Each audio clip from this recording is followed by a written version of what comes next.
Ready? Okay, good evening. It is 6 p.m. It is a Newfane official select board meeting, July 16th, 2018. We have a very large crowd of people and we thank you all for coming. Unfortunately, we are short some chairs, so I don't know, maybe during the evening somebody might want to switch a little, and I'm very sorry about that. And we were just saying we do have money in the budget and we will have to buy more chairs. So we apologize right now that several people have to stand. Anyway, welcome to everybody. The first order of business is we are calling the meeting to order. And the first thing I'd like to ask is anybody have any additions or amendments to the agenda? I'd like to just table the review of the rules of procedure. No. We asked, we've had this on the agenda and we have planned this for tonight. Okay. Well, And actually what I would like to do is have it amended and have this to be the first order of business tonight, so we can just deal with that. Madam Chairman, we have a number of people who have come to present their business too. Our business, I feel, should wait until further down the meeting so we don't tie up their valuable time. The citizens who have come out to petition the board. Okay, that's fine. So we will do that. We will have that at the end of the meeting.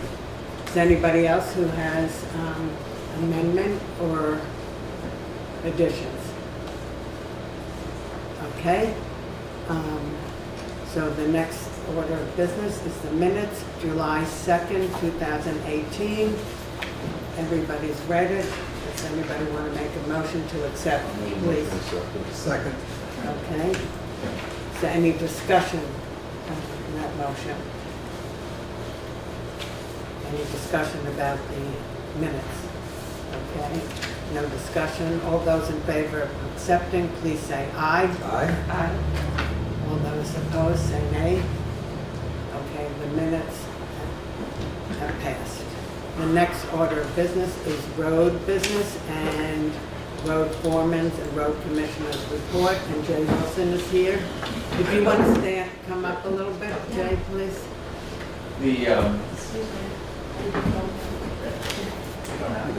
Come up, Jay. Come on.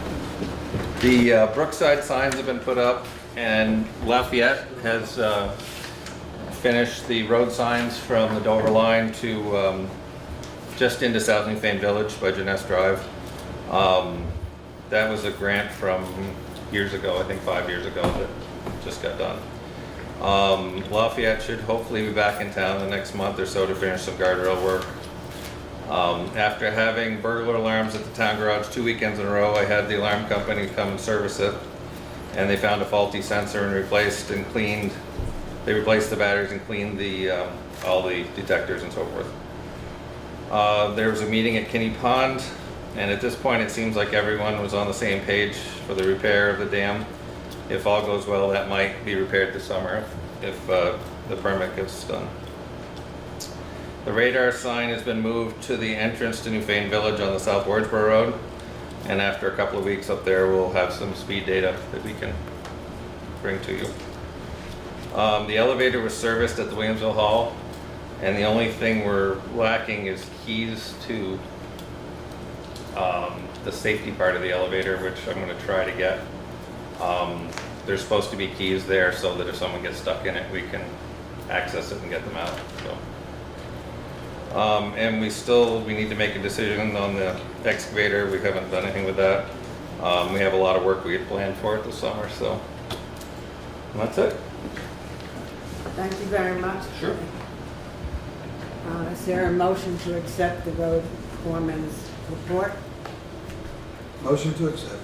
Any second?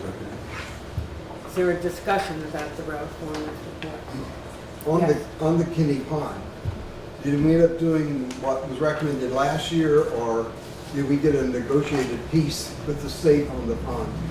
It seems like they're willing to use the state's stack toe thing like they did for the flood repair, Yeah. instead of kind of a more elaborate thing of starting all over. Okay? Any other questions or comments to the road commissioner? So you can start And filling road it in. form- Excuse me? You start filling it in then? No, not until they get the permits and everything, but it's designed, it's the way we talked about it last year. It's not, doesn't have to be as elaborate, let's say. Like we was talking about. Right, correct. Okay, yes, Gunther? Gunther, we need a person like we used to have old Fred, who used to trim back the trees on the roads, because the branches are coming way down, and you get your car brushed or washed or whatever as you drive under those trees. So we ought to have somebody like we used to have old Fred trim back the trees over time. I thought we had a contractor who was coming in and mowing sides of the road. Yeah, but that's not up, that's down. So we still need to have the overhead portions taken care of. Okay, That's why we wanted this excavator that's right, yeah, with the head to on. do that with. Yeah. Jay, will you make note of that? Yes. Thank you. Any other discussion, questions, or comments? Okay, all those in favor of accepting the road foreman and road commissioner's report, please say aye. Aye. Aye. Any opposed, say nay. Okay, the ayes have it, and the report is accepted. Next is the administrative assistance report, and that's Shannon, please. Okay, I just gotta find it. The sale to WW has been completed. Marion attended the closing last Monday, the 9th. I think everything went smoothly. Yes. On FEMA work, I've just been finishing up some details that FEMA had requested on each of the sites. Now they'll begin their review process and either come back with more questions or begin to reimburse the projects. Continuing to work on the emergency watershed protection program for the one eligible property. Right now, I've just been working on coordinating between USDA and the landowner on timing of the project because the properties are actually for sale and they'd like to get it taken care of before closing happens. So it's just a matter of coordination right now. And then I finished another grant application on Friday for a salt in sand shed, which will alleviate some of the problem with salt runoff affecting the waterways nearby. So they're encouraging towns to apply. So I got that done on Friday. Well, thank you, Shannon. And again, FEMA employees and representatives have been very, very grateful for all the work you've done and how you've worked with them. Is there a motion to accept the administrative assistance I'll make report? a motion. Okay, any second? Is there a discussion about the report? Okay, all those in favor, please say aye. Aye. For accepting. Any opposed, say nay. It is accepted, and thank you, Shannon and Jay, for your work with your reports. Next item on the agenda is unscheduled members of the public. Are there any people here who are unscheduled who want to have a say in anything right now? No. Well, I'm not sure if we're considered unscheduled, but the Brookside, Williamsville, South Looping, quick check-in about traffic calming. That's down below. Down in old Yes, business. traffic's not Yeah, we issues and have that. signage. Yep, We have that. it's on the agenda. It's under old business. Oh. Okay, thank you. Okay, scheduled members of the public. The first person and topic is representative of West River Thrives, and that's you. Okay, may we know your name, please? My name is Steve Tabella, Steve? Okay, thank you. and I'm the director of West River Valley Thrives. Okay. We are, I'm thinking maybe it may take too much time to set up the PowerPoint, so if you don't mind me reading from the computer and then I can send you the presentation, would that be acceptable? I have some statistics to give and I need to read those if that's okay. Yeah. Okay.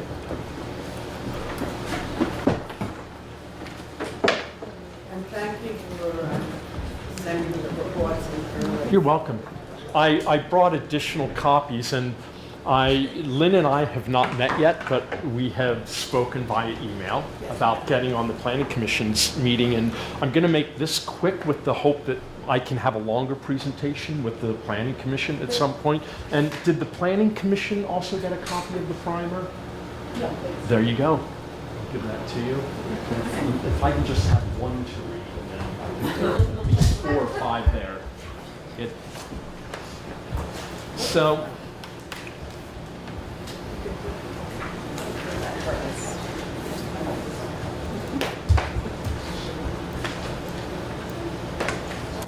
very quickly, what my intention here tonight is just to introduce myself.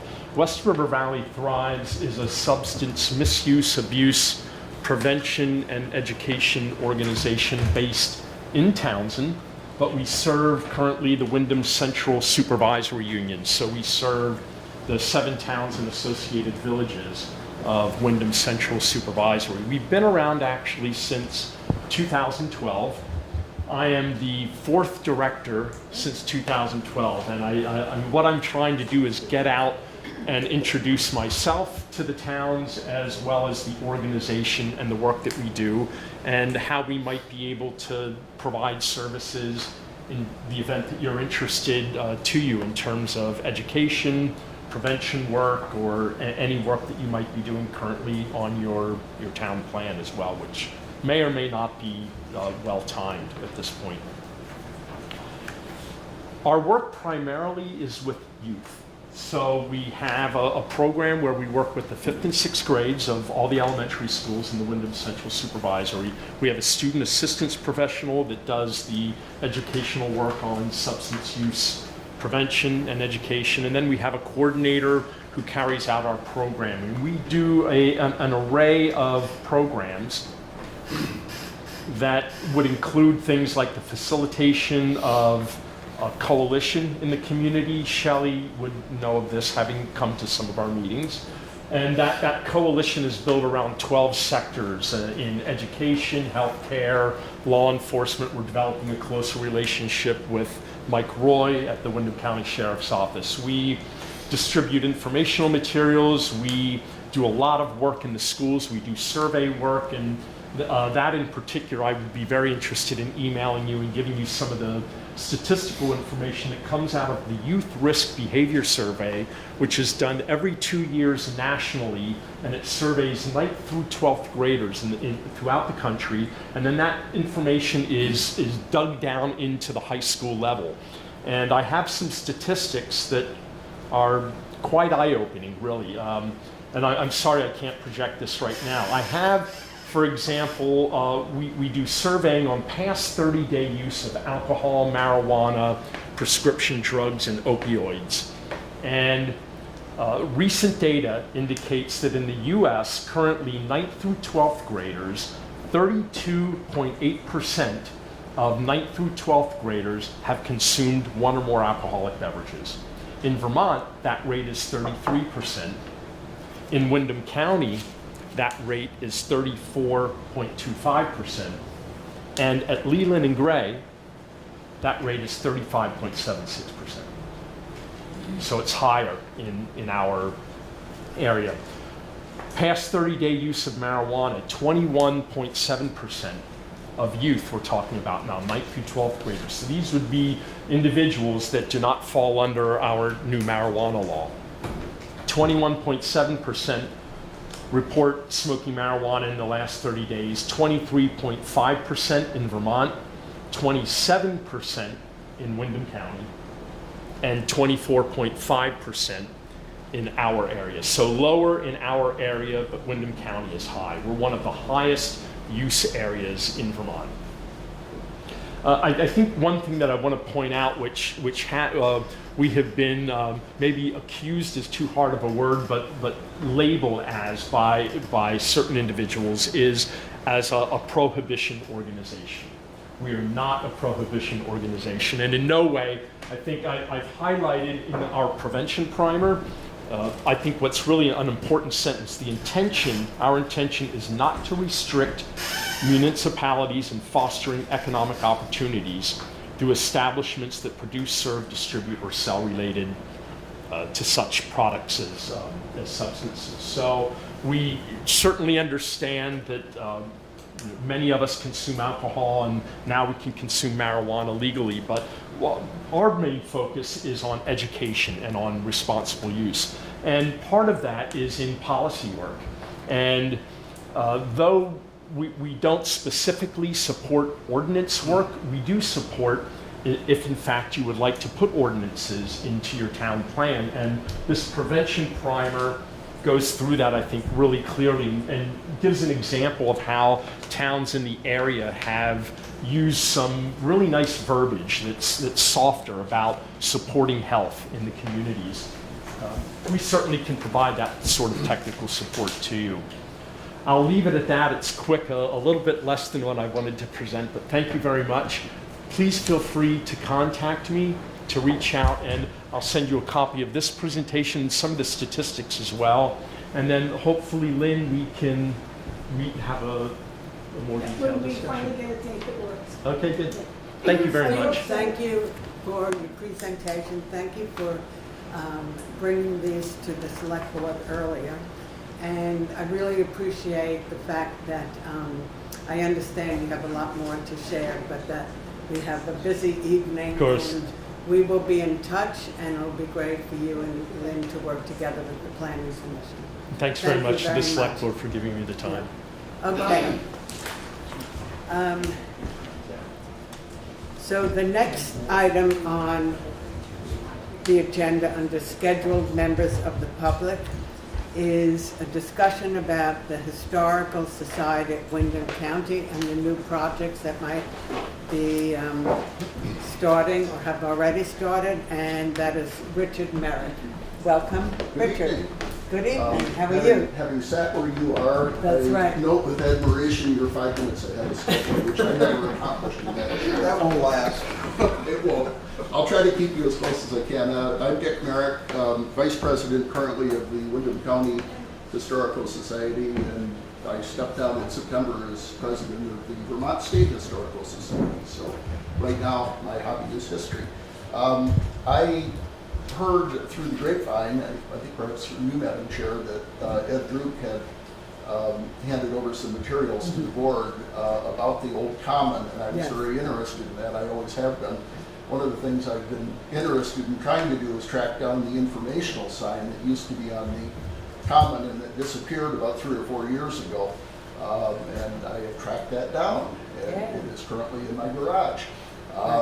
What we would like to do with your minor assistance financially and support, there are 2 signs currently that really need attention. One is that sign on the old common, which physically is in fairly good shape. It's not as accurate as it might be, and it could have a lot more information on it. So we have enlisted Gary Katz, who had made all the cabinetry for the train station for us, to make a new casing for that and get that ready. We have done it in a way that Ed Druk's committee, when it was functioning about 8 years ago, had made some recommendations, and they thought that really replacing that sign completely made some sense. I agree with that. I think we could put up the sign with some revisions to it currently, and then make a replacement that would be more historically accurate and would take out some of the modern detail that was put in that near the bicentennial of Newfane. So one of the things I asked Gary is, could you make it so we can unscrew the front and put a different sign in when we get that done?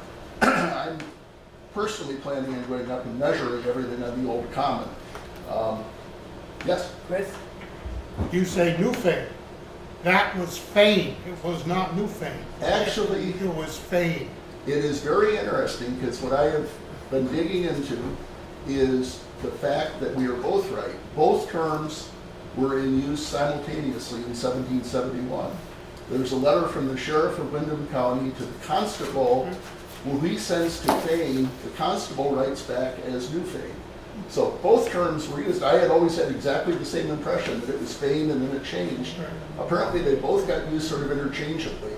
The first charter from New Hampshire was actually, ironically, and I always thought it was to Fane. It was actually written as Newfane. But then they used the word Fane after that. So go figure. They also spell it differently, just to make it even more confusing. So history is always subject, and that's part of what I'm trying to do really is double check everything that I possibly can. The other sign, and I've asked Gary to make 3 containers. The other sign is the cemetery on Newfane Hill Road, the 1795 cemetery. That has a piece that I think Stuart Halliday did that showed a lot of the graves and people who were tenants permanently there. Some or other, even though that is in a picture frame with glass, and even though it's in a sealed case, the thing is torn right around the middle, right across the middle.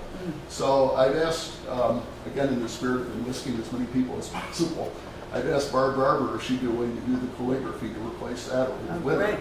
So those 2 things are 2 of the signs. The question then is why a 3rd frame?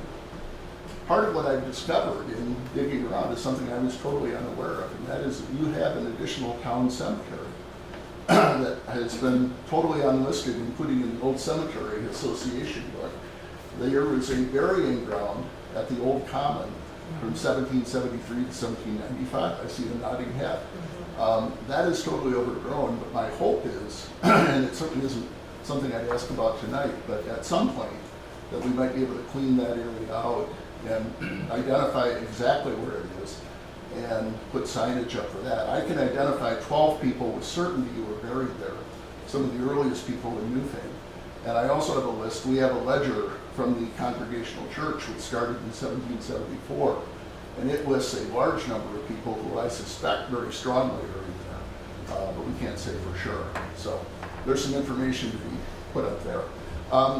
What I would ask tonight is just 2 things. I also think eventually we could get a state historical marker if you're interested in it, for somewhere at the foot of Grimes Hill Road and Route 30 to get more attention to that area. So there are some other projects there. Yeah. But the 2 things tonight would be, I haven't got a figure yet for the material, but I would strongly suspect it's going to be $200-300 for the material for the signs, and we'd appreciate your help with that. The additional thing is, one of the things Eddie Druk had on his to-do list 8 years ago was getting a couple of yards of fill dropped by the road crew right at the foot of the large marker so we could bank that up. It's got a lot of exposed stone. So I'm basically asking if you'd be willing to give us a little financial support and 2 yards of fill. Okay. End of presentation. Yes? We recently had a DRB hearing at a property in that area, and we granted a variance so that the object that was to be constructed would not be in the view of people coming to visit Newfane, Fane, whichever. Whatever we call it. It's either the original Fane or the newest, or the second oldest Fane, whichever it is. Because there are evidently quite a number of people who come up there to walk those fields. Yeah. And I think we should do anything we can do to support that, and make it easier for people to enjoy that area. Well, part of what I have is sort of a second tier after just getting the signs in place and then doing some of these measurements, is we have a lot of those pylons that were put in 1795 marking all the original sites. Many of those have been sort of grown over with brush, and just cleaning those out, doing a few things like that, cutting a path back to where the jail was, and potentially once we figure out with absolute certainty where that cemetery was, we know fairly closely where it was, but one dimension of it is somewhat unascertainable. It was measured to a garden of the jailer in 1799. And if anybody knows exactly where that was, I'd be delighted to hear, but I doubt it. So we're going to have to do some more work on that. So yeah, the 2 things really at the moment are just some help with getting these signs back up and getting a few yards of dirt in so we can bank up the old monument. So I'm Shelley Huber. We spoke on the Yes, phone. right. I was up there yesterday, and I was appointed by the board to be the point person for the liaison. And just to make people aware, that comment was granted back in, gosh, what year was it? 1941 to the town of Newfane. Mhm. So what I wanted to note was that it's really being semi-maintained Yeah, up there. Right. I was up there yesterday, and there is a map of the area, Mhm. and there's materials that we have on file with some history on it. Mhm. So I know there's other people that you have mentioned regarding the right, cemetery, right. and a person is here who represents the cemetery as far as signage goes. But anything that you would do Yeah. on the property would be as a gift or a donation It would- to, It would just be, yeah. yeah. I mean, what I basically see, these are your properties. The cemetery, the first burial ground, for example, was deeded to you in perpetuity in 1799. So it is yours, as the common is. And I think it's on the area that you currently hold title to in any event. Yeah, I mean, I just see the Historical Society being able to really help with research and some of the sweat equity. We need more sweat equity, obviously. I mean, if we're going to cut paths and things like that, that needs to, first of all, have some input from you, and then it needs some, either people to help, or it needs, you know, the town crew to help with it, or whatever. I don't think there's a huge amount of it. I think a path cut back in to get to the old jail would be very useful, because that's pretty much inaccessible now. Unless you want to go threading through the woods and try Yeah, to find it. it's not really there. Ken, you raised your hand? Yeah. Ken Esty, this is an excellent opportunity for us to talk, and publicly too, because Ed Druk Sr. approached me a number of months ago to become the new, in a sense, holder. I don't even know, I don't have a good term yet, the new holder of the Newfane Hill Cemetery Association. So Ed Druk Jr. and I share keys to the safe deposit box, you know, which is a document that's stored, as well as an account associated with the Newfane Hill Cemetery Association, with money presumably for some of this activity. So, you know, and that's a discussion that I've been wanting to have with the select board and other, you know, relevant parties, is to the exact status of the Newfane Hill Cemetery Association relative to the town, relative to the state, and presumably the federal government, insofar as I believe we're a 501c3. And, you know, the real role of a cemetery association, given the town's responsibility to that cemetery. But apparently that association was formed before the town, I guess, had an official role with respect to the maintenance. I don't know, but it'd be interesting for us to sit down and go over. Look over the documents. Oh yeah, precisely, because yes, I've long noted the ill condition of the sign that you referred to, not to mention the gate into the cemetery. So, and I'm also, you know, looking at Shelley, because that's a discussion that we should have as the liaison. So, Right. Would the Conservation Commission have any interest in doing that, cleaning up the cemetery, you know, or would it be in their purview to do that?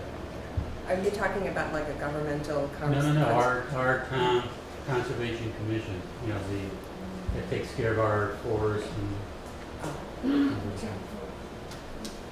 I don't know the I history of actually that. don't know the answer to that, but I'm suggesting that this is the first conversation we're having with Richard Merrick here, and Ken, I don't think and it's, Shelley knows where the I don't think it's paperwork a big is, and area. she's been up there.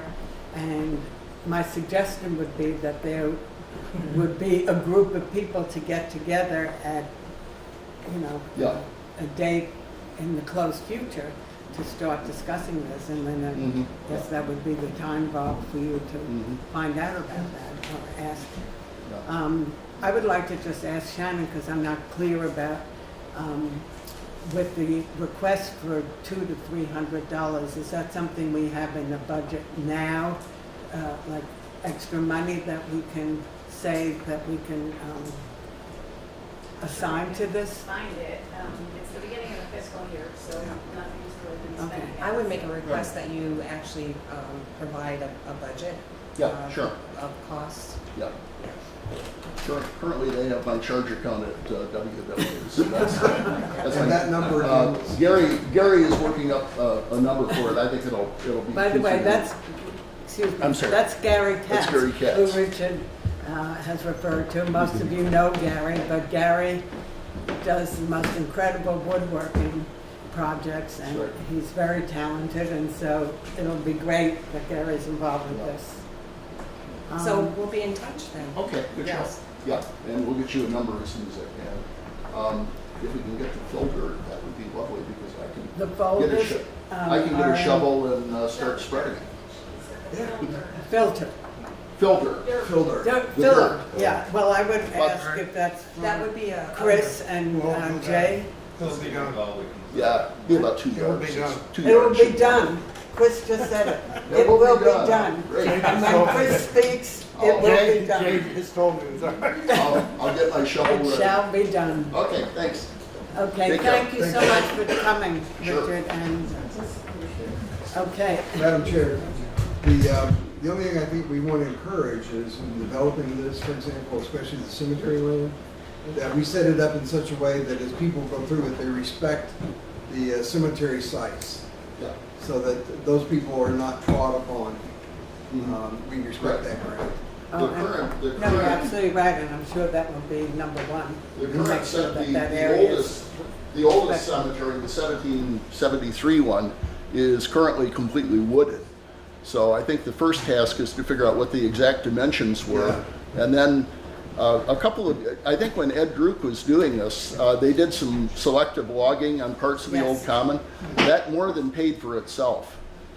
So I think it might well be the case here as well, that that could be cleared and then some boundaries could be set for it that would be evident to people. And the sign could go in there, which would give it some identity as well. Okay. But I agree, you want to keep that, it ought to be respected, and right now Yes, it's of course. back to woods. Exactly. Yeah. But Ken? to make a point before Dick goes, is that we might, as a body, consider the relationship between the work that is done at the Common and this separate organization that I, in a sense, inherited with Ed Druk Jr., that we might think about the larger relationship that could be forged between what goes on in the Common and what goes on in the cemetery. Oh, of course, I did mention your name with that Richard and you and Me. and Shelley, which I said before, that anybody who's interested in this can set a date in the near future to start meeting together. And Shelley's done a lot of research, and you were sitting here the other day telling me the names of all these people who were buried in the original site, and I was very Well, I impressed. just, this is again, a cultural resource that can actually draw new people to the community as tourists, as potential people who would like to come and live here, bring their families. So the more that we can enhance our cultural resources, the more opportunity there is for Newfane as a town to thrive. Angela? And to go on that, the planning commission has discussed possibly doing a kiosk for the town of Newfane, and that would be wonderful information to have inside of that too, Yes. for tourism. Absolutely. This is the sort of project, Madam Chair, that AmeriCorps often is willing to give volunteers to do. And that'd be terrific if we could get that to provide the manpower to do all this work up there. Yeah, that would be great. That's a great idea. Yeah. And I didn't mean manpower, I mean people power. Yeah. That would be a great thing to reach out to the community of people who wanted to join and Sure. help out. Yeah, absolutely. That'd be awesome. And organizations too that can contribute financially and also with, Boy Scouts, Girl Scouts, whatever, manpower projects. Thank you. Okay, thank you, Richard. Thank you, Shelley and Ken, and whomever else is going to be on this. It sounds like a lot of people are interested, and that's great. Okay, the next scheduled member is, and subject is the Williamsville Fire Department in South Newfane. And are you Mr. Fisher? I am. Attorney? Bob Fisher. Bob And Fisher, thank you. I represent the South Newfane Williamsville Volunteer Fire Department. Okay, thank you. We're here primarily, I'll give you a little bit of a background, but about a year ago, the fire department gave notice of their intent to dissolve. They simply don't have enough manpower, and the idea is for them to dissolve. By virtue of their IRS 501c3 status, when they dissolve, all of the assets that are left over go to the town of Newfane. And one of the assets that they have is their fire department building and a very small parcel of land that essentially it sits upon. And that building is currently the subject of some litigation between the fire department and the neighbor. And Newbrook and the town were also named in that, but though the town, through Attorney Carroll, decided that the town didn't really have a horse in the race of determining what the deed says. It's really a matter of interpretation of the deed. And Newbrook, the same thing. They said it's really not their property, so each of those parties defaulted. The South Newfane Williamsville Fire Department is continuing to go forward with the lawsuit, and this doesn't really get so much into the lawsuit, but I'm trying to paint the background here for you, because the neighbors are claiming that when the property is no longer used for a fire department, that it reverts to the neighbors. And the fire department can test that based on the language here. Now, I'm not here tonight to ask you to opine. Go ahead. I got a question. Yeah.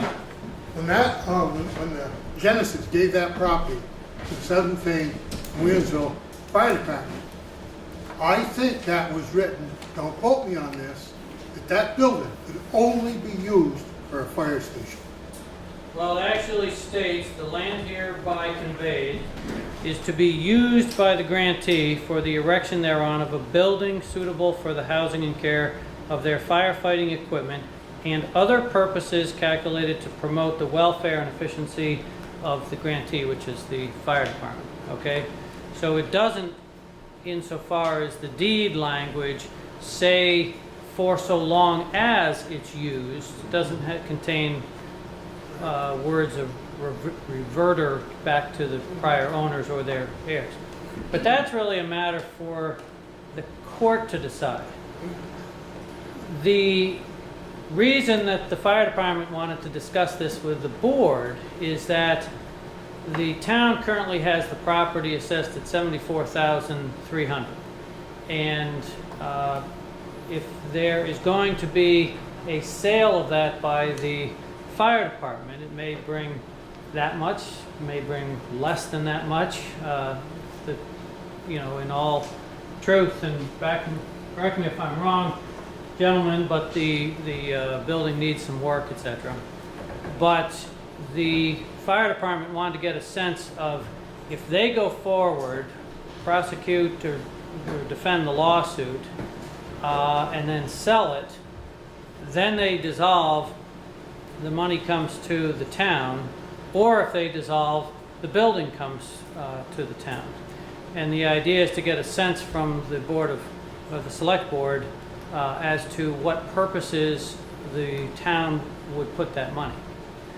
Whether that would go to fire purposes, whether it would go towards Newbrook, whether it would go towards perhaps adding a lean-to onto the town garage to house a fire truck, that side of town, these sorts of things. And am I missing anything, gentlemen, as far as the... No. Those were the topics of discussion for the board, because ultimately the town will be the beneficiary of either the building or the proceeds of the building. Is there equipment with that too? Yes. Yes. Can you explain what that would be? It would be the trucks. So how many trucks do you have? Just two trucks, okay. And has Newbrook expressed interest in those? We have talked with Todd and Jay, the discussion was, Bob had said that we would hope that the assets that we would have when we got done and closed there would be enough money to maybe put an addition on the, one bay onto the town garage and keep the newest fire truck that we just had purchased here and keep it on that side of the town, because there's Jay and 3 of the others that are right there for day firefighting purposes. So it kind of makes sense. That's kind of the feeling that the department would like to see have happen if at all possible. Chris? I agree with Stephen 100%, because without a fire truck on that side of the hill, there's certain areas that the insurance doesn't cover because there's too many miles from this one to this one in between. With a truck located there or thereabouts, the insurance is covered. One thing we have to think about is that 22 to 23, that bridge is going to be out of service. The arch road will be out of service while that's being replaced. So we'd have to come up with a contingency plan to deal with that. On top of the fact that right now it appears the ownership is somewhat clouded. That's going to require court action to resolve, right? Well, we aren't using, the station's not being used now. I know. And we got Eastover and Newbrook, they're taking care of it. So while the bridge is gonna be gone for a year, I think we could live with that. We just have to plan for it. Shannon? How would that work, having a non-municipal fire department have equipment housed in a municipal building? Would the town then be responsible That's- for non-municipal? Look, Yeah, I don't know about that Can we idea. just, I can he was just. hazard a guess to that as far as with regard to the assets. Upon dissolution, either the money that's left over or the assets come to the town. Before dissolution, the fire department could convey or sell its trucks and equipment to Newbrook. That's one option. And so Newbrook would actually be, in that scenario, that's just one example, the owner of that equipment. Then it would have to be some sort of a lease provision that you could talk with the town attorney on as far as housing it at a municipal site. But it's really to have, as you mentioned, a truck on that side of town. So these are more for discussion purposes to get a sense of where you want to go with this, because it affects the fire department's decisions on how they go forward with this case and how much effort really to put into it. Anything further, gentlemen? Pretty much covers it. I think as Chris has just said, the big concern is life safety. Dollars and cents don't mean a thing. It's life safety that we are most concerned about for those two communities. And yes, there are people covering over it for now, but we also have a department there that has equipment. And we need to make sure that we are providing the level of life safety that is necessary to protect our citizens. Whatever we need to do that. Thank you. Thank you very much. Gary? Just a question, just for clarification purposes, are you trying to get a sense from the select board whether it would prefer to be the recipient of the physical assets or the proceeds from the sale of the assets? Yes. Yeah. Okay, so I guess you guys can make your decision about that. The other point that I would make is that the volunteer fire department business is very tricky in relation to the town, because it's not the town's responsibility to provide that service. As valuable as it is, we've been very reliant on volunteers to do it. So just to keep clear that unless something changes legally, the town can just be supportive and encouraging of volunteer fire departments, and that could mean the lean-to that you're talking about or anything else. But there's very little beside that, I think, that the town can legally do right now to expand fire safety protection. Of course, we do have budget line items that we do apply to all the fire departments every year. Yeah, we support them. Exactly, yeah. But with regard to your, thank you, but with regard to your decision, we're not asking that you make that tonight, because I know Attorney Carroll's on vacation this week, I think, or at least not here tonight. So you should be in consultation, well, I'll leave that to you, I don't want to tell you what to do, but But I don't want to come across of having to sound like we want you to make a decision tonight without talking to your council. So, Well, what we can do is have this on the agenda again for our next meeting. And if we need to get in touch with Rich Carroll, we will do that when he comes back. Is that okay with you? Perfect. And we will be in touch with you. very much appreciate Good, that. thank you. Lynn? I have a question. If you want to have a lean-to there with a fire truck adjacent to where the old town garage was, why I think not you're just... talking to On the Newtown. Newtown Road. You're talking to Newtown, Newtown. right? Yes. Yes. Oh, the new town, okay, so, then why not just keep the building there and keep the truck inside the building that exists? I think one of the things about that was we talked about this a while back with Todd and different ones. You know, we're all in favor of putting a bay on the end of the garage if it comes to that, because like Chris said, it's getting so many miles. Baker Brooks, some of them further out, don't within the mile for the insurance for the homeowners. But the one reason we wanted to add on to the bay of the garage was you're already heating that building. And so you'd have it inside there, it would all be heated. This thing, you wouldn't be heating the old town garage besides. All right, thank you. Thank you for that answer. Well, thank you very much.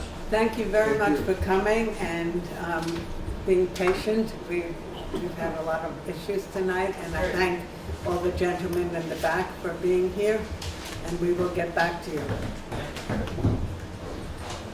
Okay, the next item on the agenda is the Daniels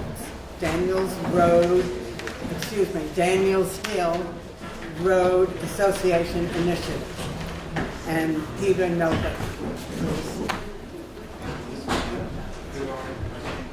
Would it be possible for representatives to stand here? 'Cause Sure. I'm having a shift every 5 minutes. Absolutely. Peter, can you go over And then you get there? there, you get to see him, I get to see him. Thank you. Great, thank you. No problem. Welcome, Peter. Thanks. Can everybody hear me? Yes. My name is Pete Novick. I live on Daniels Hill Road in South Newfane. That's a private road that's off of Adams Hill Road. That southwest corner of Newfane, we call it colloquially where we are, Baja Newfane. So if you're in the area, that's where we are. And to put some historical perspective on this, in 2017 we approached the select board in one of the August meetings about starting the process of reclassifying our private road to a Class 3 town road. And at the time the board said, we'll come back with a formal petition and we'll entertain that.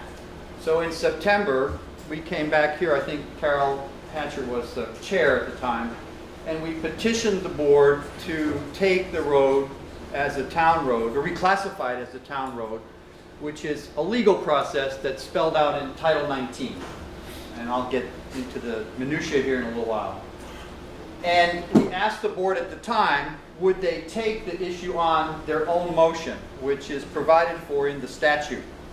And the board declined to do that.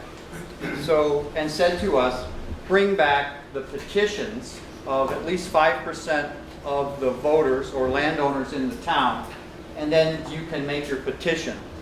So today, I delivered to Carol, the town clerk, our petitions. We had about 100 names for her to certify that they're either voters or they're landowners in accordance with the statute, section 708. I'm going to read that to you in a minute.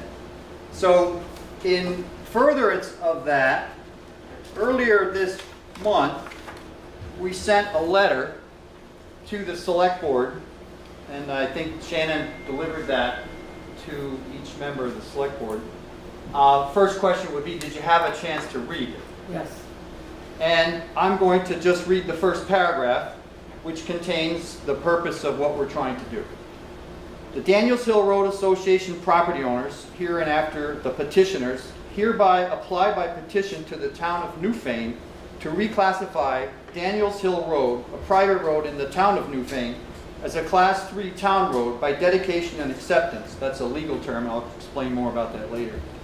Prior to the July 16, 2008 Select Board meeting, we shall deliver to the town clerk our petition of a record of signatures, quote, this is from the statute, of persons who are either voters or landowners and whose number is at least 5% of the voters in Newfane, as required by Title 19 VSA 708.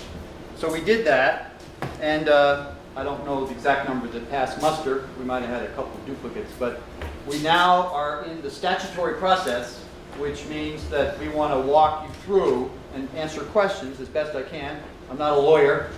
Hope I don't sound like one. And so just to familiarize you, again, I got a couple copies of this. You can just maybe share. I'm going to be showing the Select Board a map of this area of South Newfane, and the highlighted portion of Daniels Hill Road is the active portion of the road.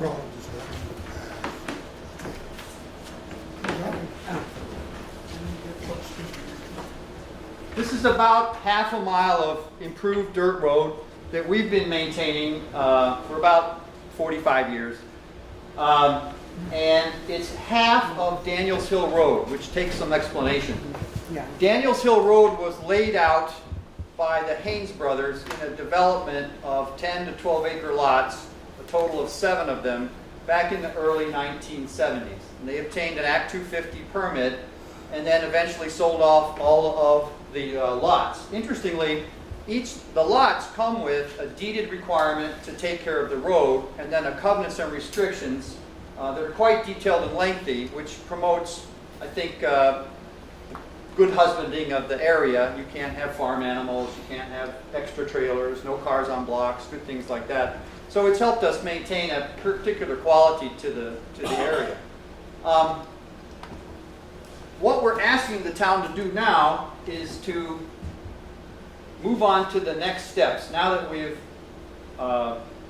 submitted a petition, I think we have a green light to begin going to the next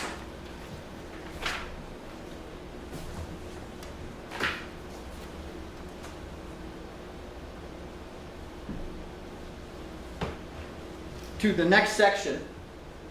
And in Title 19, Section 709, the next thing to do here is for the town, the Select Board, to accept our petition, which we would like you to do tonight. It doesn't mean you're taking our road over, although if you'd like to, that's fine too. But no, we would like you to accept our petition on the basis of the fact that you have it, and that we've met the 5% rule for voters and or landowners who have petitioned. This was our petition. Thanks to many of the hardworking folks up on the hill, we were able to convince folks to do that. And so the next thing to do is as follows, and I'm quoting from the statute. Quote, "The selectmen shall promptly appoint a time and date, both for examining the premises," that's our road, "and hearing of persons interested, and to give 30 days notice to the petitioners," that would be us and all the other landowners, "and to the persons owning an interest in the lands through which the highway may pass, or it does pass, or abut at the time, and they will inspect the site and receive testimony." So basically, we would like, maybe we could have a discussion as to when we could schedule that meeting. There's other literature that talks about having the meeting at the site, or having a meeting in a room like this and then going to the site, either on the same day or another day. The purpose of the, sorry. No, go ahead. The purpose of the meeting is to let all interested parties have a say in their own recommendations or information they want to provide to help the board make a decision to reclassify the road. And then the site visit involves a technical aspect, is to look at the road using the state statute or the state agency of transportation and the town highway regulations to see that it meets Class 3 road requirements, and then if it doesn't, to write up a list of those things that would be required to do. I think at that point it would be the board's decision whether to take the road or not. Please. Can I just say something? In terms of accepting the petition and everything, we can talk about that, but I just want you to know that Shannon, if we do go forward with this and if it's accepted, we would need to ask Shannon about her schedule of getting ready to go forward with the next step and find out when we can do this. Because there's a backlog of things that, not backlog, but we've had very busy time right now, and I think Shannon could address that. Yeah. Well, first, I guess, as to accepting the petition, the town clerk did certify that there were enough signatures. They were either landowners or registered voters, so that Yes. met the requirements. The one question we had is that you submitted a photocopy and not the original. Okay, sorry about that. So if you have the original, we require that. Bring it to you in the morning. Okay. And then as far as setting a hearing, the people who are going to need notice are all 99 petitioners. They all need to be sent certified, which is going to cost the town between $400 and $640. All the abutters and their lien holders and mortgage holders are all going to need notice, certified, return receipt, as well as the planning commission, and then we'll have to post. So it's going to be a lot of research for me to do, because what they had to do was put their physical address. I need their mailing addresses, so this is going to take a little bit of time to pull together. We'd be happy to help you with that. If you Can't actually. I can't? Okay. It has to be done here. I understand. Yep. But thank you. That would be really cool. So what I was going to say is either at the end of September or beginning of October. Okay. You have to give them 30 days notice. Yeah, okay. Oh, Yes, Chris? where does the money come from to pay for all this? I would think that the association would be willing to put up the cost for the mailings of things, since they benefit from having the road taken over by the town. It's a state requirement. It's for the select board to do. I think we have the responsibility. Statutory requirement is this is on your nickel.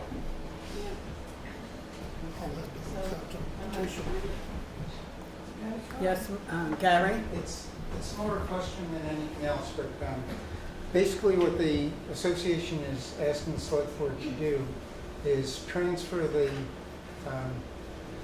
burden of maintaining that road from the people who built the properties abutting it with the knowledge beforehand that it was a private road, and then transferring that to the rest of the taxpayers. Yeah. In that situation, everybody else in Newfane has a vested interest in this because their taxes are going to go up a little bit as a result of it. So part of the question is, how would the board make sure that those other vested interests are notified about what potentially might be happening? Because the 99 people, you know where they stand on it and what kind of perspective you're going to get, but you don't know how the other 1,500 people in town feel about it. It may be very, very different. The other point wasn't a question, it was more of a comment that I hope the board will take into account. And Chris Williams knows this better than anybody probably. But there are a lot of private roads and fire roads and trails in Newfane.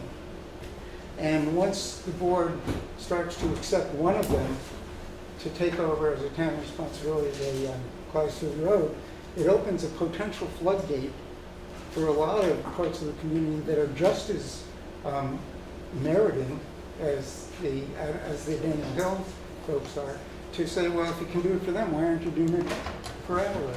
So I just mention that because you're hearing one perspective, but it's not a simple or easy issue to deal with. That part, what you just said about the many private roads, that was actually discussed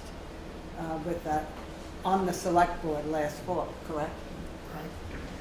I was looking at some today that have got one heck of a lot more houses on it than that does up there. That's private. Actually, I was looking at a couple of them. Just the more you think, the more you come up with places like that.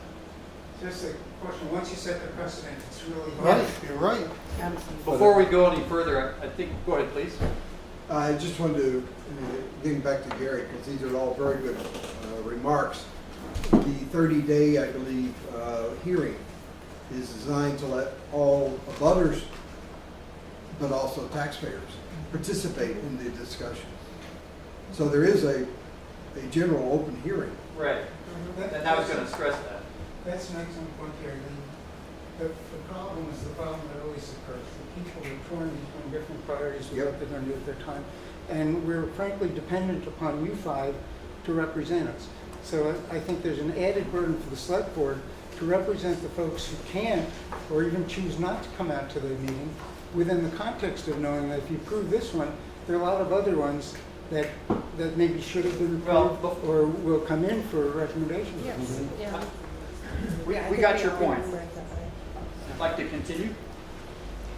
I'm sorry. Well, no, I think Shelley? we feel that way as selectmen, select board members, that we are considering everybody's opinion and conditions, you know, and financial conditions and whatever. Right, so this was going to devolve into a financial discussion at some point, and I think the appropriate place is to start asking those questions as you have today, and ask more questions, and then bring this, what you think are the answers to those questions to whatever open meeting we're going to have sometime in September, hopefully, or I would hope maybe by the 30th of September would be useful. And one of those things is going to be cost, obviously. So yes, one comment on cost is that we all are taxpayers. Most of us live here. 5 of the 7 are still Newfane residents. We vote here. We pay the property tax component that has an education component and the town component. So in a sense, we're a private road. We are subsidizing people who live on town roads. The town roads are not subsidizing us. So there's more ways to skin that cat. But I'm very sensitive, absolutely, and as are all of members up on Daniels Hill Road, that yes, there are a lot of private roads. We just happen to be the first to take advantage, in my recent memory, it goes back 30 years in this town, to use this statute-driven process to at least walk through the steps. So we might as well all learn together. And as we talked about it over coffee as we were trying to do this. None of us are attorneys. We all are going forward to try to do it in a common sense, open-minded way. And when we're done, whatever the decision is, we're still talking to one another. We don't spend a lot of money on lawyers. So, Gary, you had your hand up, and then Shelley. My thought would be is how is it related to the town plan regarding roads, transportation, upgrades? Because I think, you know, Chris made a good point. I mean, there's many roads out there, and if we're going to look at road upgrading roads, that we need to prioritize roads based on numbers of people living on them, and et cetera, et cetera. Yes? I'm George Knowles. I also live on Daniels Hill Road. Okay. I'm not a Vermont resident. Then So wait a I am minute. the sole Thank you. non-Vermont resident who lives on that street now since Jack came in for this house for sale. But I just want to say, I think that road, that we've invested in that road over the years to put that road into condition that it does meet our requirements. There are a couple of things we have left to do, and we can argue those points later. Hopefully we can work those points later. Okay? But you're not going to find a lot of private roads in this town that are in the condition that our road is in. Okay, thank you. Chris? Okay, there's new rules that have come out on roads. That road is gonna cost an awful lot of money to bring it up to specification. Whoops, slow down. We don't know that yet, and that's the purpose Let of... me tell you Wait, something, wait, mister, you excuse me. just listen, I'm talking. Excuse me, we have Let me procedure explain here. something. He raised his hand, and I asked him to speak because he raised his hand, so that's how we're working in here, raising your hand. Thank you. There's new rules that have just come out. That is a steep road, the whole length of it. It's got, the ditch all has to be dug out, stone lined, which is very, very expensive to do. We've just done Sunset Lake Road, part of it, and it's cost a lot of money. And all those roads have to be before before they're even thought about taking over. As the presenter, do I need to raise my excuse hand? me. No, Gary raised his hand first. I just want to point out that my recollection from time that I'd served on the select board was that every once in a while an issue like this came up, whether it was a private road that people wanted to make a town road that people wanted to make a private road, people who bought their homes on busy roads who didn't like the traffic on the busy roads. The fact of the matter, though, and it's sad in one way, but it's just a reality in another way, is that the people who bought the houses on Daniels Hill Road knew what the situation was and knew what their responsibilities were. The same way that a person who buys a house on Route 30 knows that there's going to be a lot of traffic on it. Come back after the fact to ask the rest of the taxpayers to pick up the burden because for whatever reason it seems to become too much for you, or maybe it's just a situation where people are looking at it in a logical way and saying, we're paying taxes too. But the people on every unimproved road in town are paying the same taxes. So when you do it for one, you got a big potential problem. Okay. So, as to the matter of cost, we do a meeting, a public meeting, and we have in some coterminous linkage a site visit. At the site visit, we should have some qualified engineers, road engineers from the town, Jay, road commissioner, perhaps somebody from the Agency of Transportation, a professional engineer, somebody else who's a road engineer. They bring copies of the current requirements for roads. It's all laid out there. You hit on some of those points, and that's very good.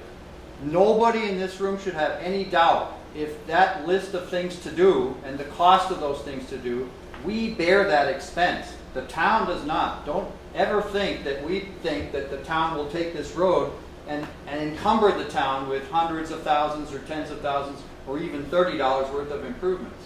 But we would suggest and we would strongly urge the town to look at the regulations for town roads through the prism of what exists, which is a little different than just looking at the antiseptic on the paper, this is what your road must do. When you drive up Toby Hill Road, when you go on parts of Parish Hill Road, you go on parts of Timpson Hill Road, you think you're on an amusement ride sometimes when you're coming up and down and around those curves.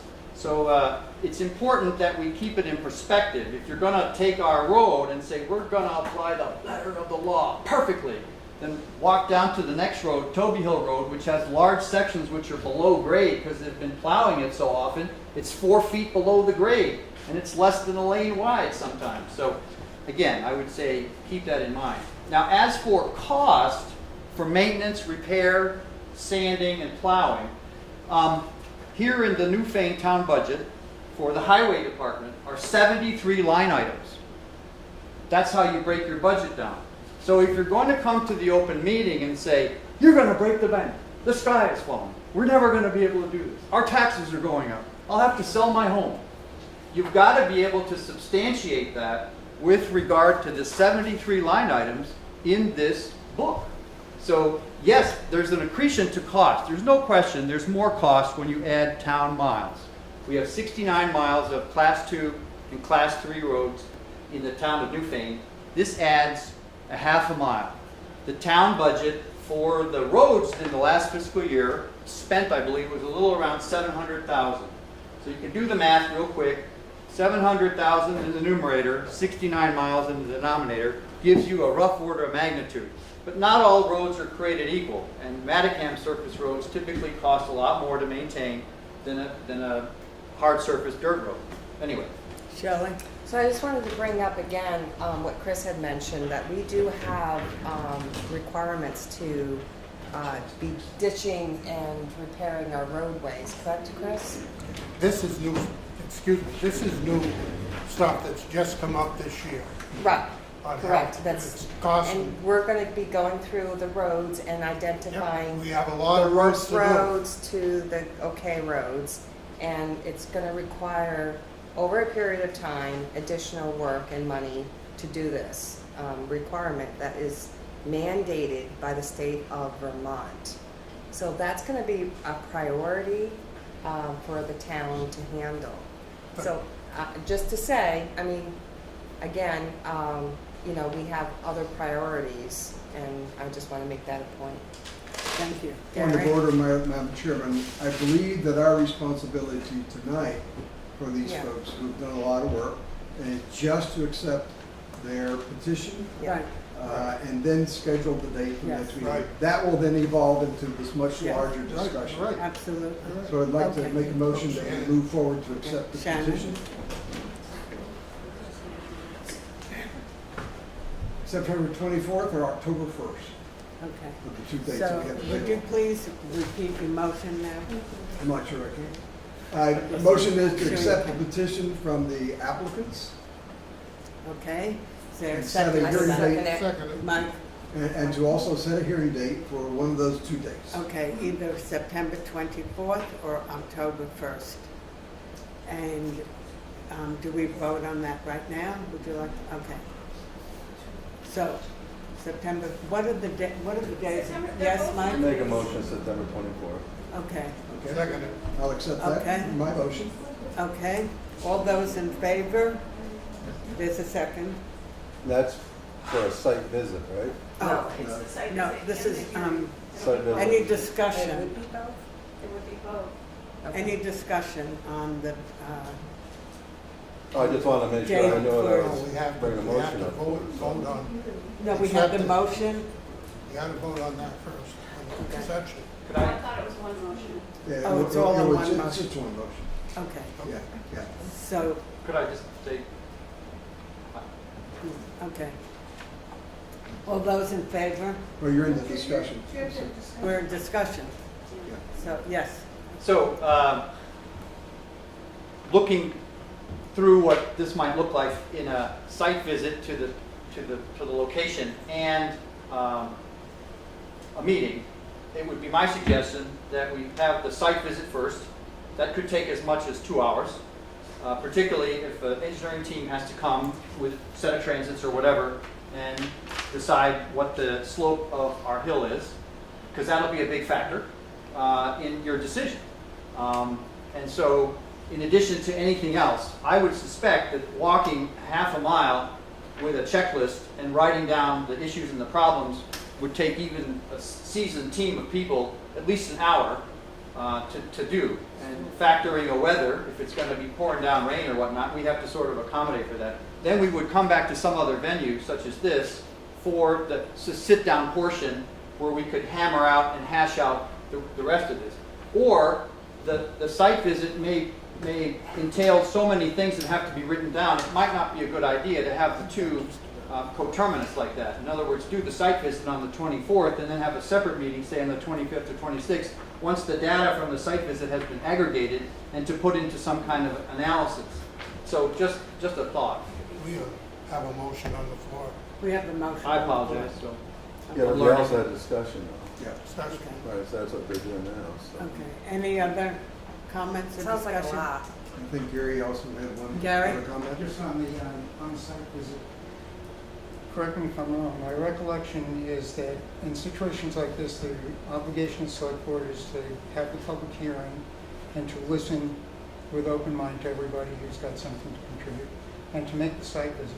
The specifics of that site visit, as I recall, are up to the select board. That's correct. So, you know, if you do everything that has been mentioned over here so far, may all be good Just a things to minute. do. You may or may not feel that it's necessary. And if you don't feel it's necessary, you don't have to do it. Okay. So it may take 15 Excuse me. minutes rather Can than we an hour. please just honor the person who's speaking without interrupting? Please. Go ahead, Gary. All I'm saying is that the site visit, depending upon what you guys decide, can be a 15-minute site visit rather than an hour or 2-hour site visit. Okay. Yes? I'd like to quote you from Title 19 VSA 709 because this is the purpose of the examination, going to the site visit. This is the statutory requirement, Mr. Katz. Quote, the examination serves two purposes: to assist the select board in determining that the public good, necessity, and convenience of the inhabitants of the municipality require that the highway be reclassified as claimed in the petition, and two, to determine what, if any, improvements the road requires to meet Class 3 road standards. That's the statutory language. You have to do a site visit, they have to be in charge of it, and they have to prepare this report. So that's got to go in the Madam Chair, report move they the prepare. question. Move the question, that's a priority motion.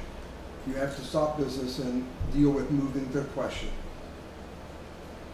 Can Gary speak? He had his hand up. The motion is to move the question. Yes. The motion. Okay. It's a motion, yeah, to move the Okay, question. to move the question. Okay, so we are voting now To move the question. to move the question. Okay.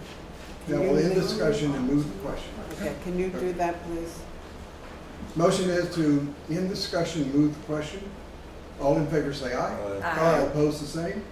Now to the motion. Okay. So all those in favor of the motion, which was to, Mike made a motion for having the September meeting on 24th. September 24th with the select board, is that correct? And to Yes. accept the petition. All those in favor say aye. Aye. Aye. Any opposed, say nay. Okay, the ayes have it, and the meeting will be on Monday, September 24th. Is that our regular select board meeting, or is that? October 1st is. So we would have to have a separate, an extra meeting, okay, a special meeting for select board. And that would be at 6 o'clock? You can have it whatever time you like. Excuse me? Whatever time you like. Okay, how about 6 o'clock, September 24th? You might want to have the site visit before that. Yeah, I'd go a little bit before that. Yeah. It's gonna start getting dark early. I suspect that Jay and Chris would have already driven it and made their decisions before we all get together. 4:30. 4:30? 4 o'clock, 4:30, yeah. 4 o'clock? 4 o'clock site visit? 6 o'clock here. And 6 o'clock? Okay. Yes? The Danielsville Property Association would like to be accompany the town on that inspection. We can show you things and answer a lot of questions. It's like when you buy a house, wouldn't you like to speak to the owner and find out how old the hot water heater is and things like that? I would expect they would be there. I would assume it. Everyone can be there that wants to be there. Yeah. The public. Thank you. Okay. That's it. Thank you. Thank you very much. Didn't want to cut everybody else off, but we've got some. I'm going home and learn my parliamentary procedure. I apologize to you, Select Board Chairman, for kind of like getting a little excited here, but it's all right. Thank you. Thank you. Appreciate it. Thank you very much. Have a good evening, and thanks for your time. Thank you. Okay. Can we request? Yes. Jay's gotta go, and I was supposed to come, Andy told me to get here at 6. Can we request to move the traffic quick, I'll do a quick thing, Okay. up before the old business. Yeah, they're. Okay, they're go on ahead. anyway. Yeah, go ahead. Okay, I just saw it later on. Yeah. You want to come up here? Okay, so just a quick report out, I think Amy Landberger came and talked to you about traffic calming. We just listened to them. Annie Landberger showed up the last meeting and talked to you about traffic calming, and then she reached out to me, I think on your suggestion, or somebody's suggestion that Brookside, South Newfane, and Williamsville should all get together because we have a common issue of really the speeders coming from the Wilmington, Dover area. Really, it's our unique situation of the Dover Road, really. We all each have, Brookside has different issues than South Newfane, and South Newfane has different issues than Williamsville, but we have that in common. And so we had a first brief meeting at Annie's house. And first of all, I wanted to thank the road crew as a Brookside community member and the select board for making that in the planning commission, for replacing our signs. They look great. Dave and the crew worked really hard to install one of them in rock. And people are already noticing it. And I feel like we're reclaiming some of the history of our village because people are noticing it. I've had comments and people are like, oh, Brookside, the sign, they're noticing it. So we appreciate that. That's it. And the other thing that happened around the same time, or within the same week, is that grant, that we're benefiting from that grant, and the guys have been going around and putting those, as Jay reported, the clearer signage in that area for the speed limits and road signs. And that's starting to create that not understanding of that it's a village. And that's where the discussion we were at Annie's house, I apologize, I have the allergies right now. Do you want water? Would you have Okay. Charles Bergman, you know, we've seen that on the Newfane, the front porch forum, people talking about constables and arguing about that kind of thing. And we definitely want the data from the speed signs, we think there needs to be that. But he brought up how there's a bigger picture piece that's very much related to the work of the Planning Commission. And that is a psychological reason for people to slow down. And so that's like an overall focus. What we're kind of trying to take is a holistic approach. You know, what are we doing in those little villages that even subconsciously gets people to slow down? And that's a bigger picture, long-term process. And it's related to what you said about the cultural identity of our community and drawing people to our villages and communities. So,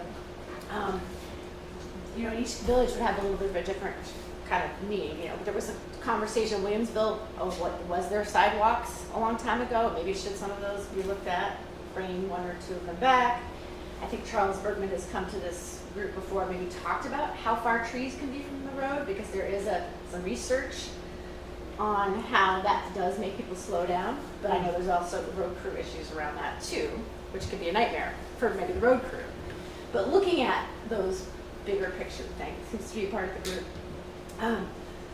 The group would be very interested in learning about, working with Jay about this data from the signs, and I know that's part of the Planning Commission too. The other thing is where Andy's going to write an op-ed in the Deerfield Valley News, because there's really needs to be an understanding for the people who are driving this way that they are driving through 3 villages. So those are some of those kind of holistic approaches we're taking. And then there was a couple questions. Thank you so much. One was a couple things. How do we go about, for example, that end of town wants to look at a 3-way stop on Baker Brook Road. So is that a petition process? That was one of the questions that came up. So the committee had a couple of questions that we're happy to send you by email. And I'll not spend any more time here.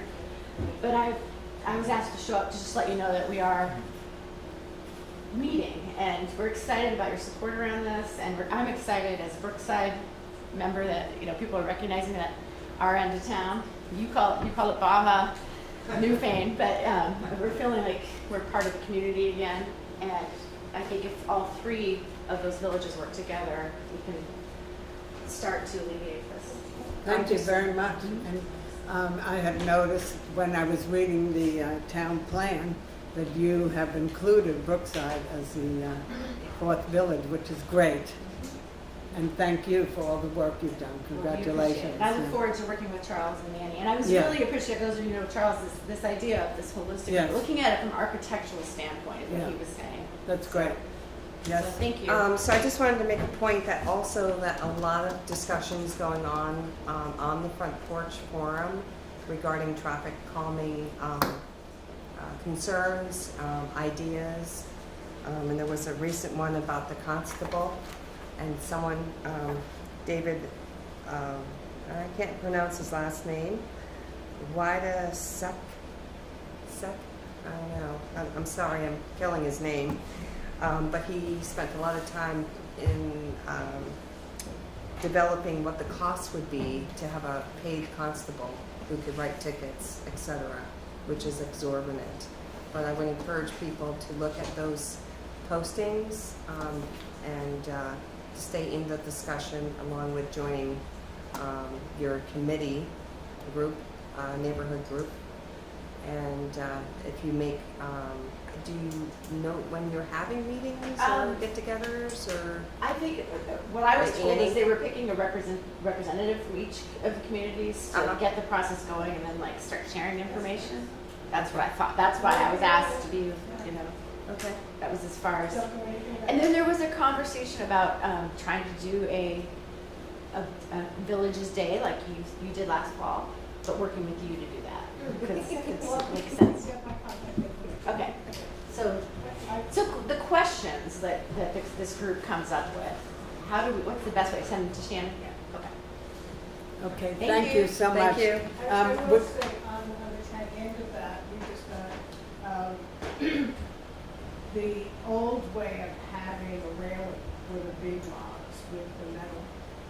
And I woke up the other morning to this horrendous noise of somebody on our property putting in these ugly, horrendous metal railings with no notice at all. Oh, yeah, that was No part of the. notification, nothing in the mail, no knock on the door, no phone call. Okay, have to do it, state says it's okay. We got over it, it's fine. But what has happened since then is that people are driving faster because it's a straight.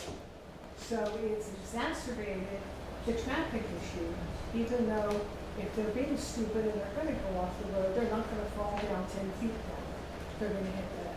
So it's a whole other conundrum that's come up. I think we want to paint it. That's what Charles was talking about, some of this research they're doing on that kind of thing. They're even talking about how when a road is painted a slightly different color, the road itself during in a slower speed zone, that's your visual cues are to slow down because your perception is you need to change your behavior. So these things like the railings make a difference. If you want to say something. I was just gonna say, that had guardrails there that had followed down, the cables are still there, and by law, when they take those up, they have to be put back here. I knew, as soon as I saw that, I went, oh, I know what this is about, But it was a surprise that we didn't have a little forewarning that that was gonna happen. It's just general town road maintenance, that's all. No, you would need the This guardrails to probably be sloped stayed to anyway, a certain percent though, right?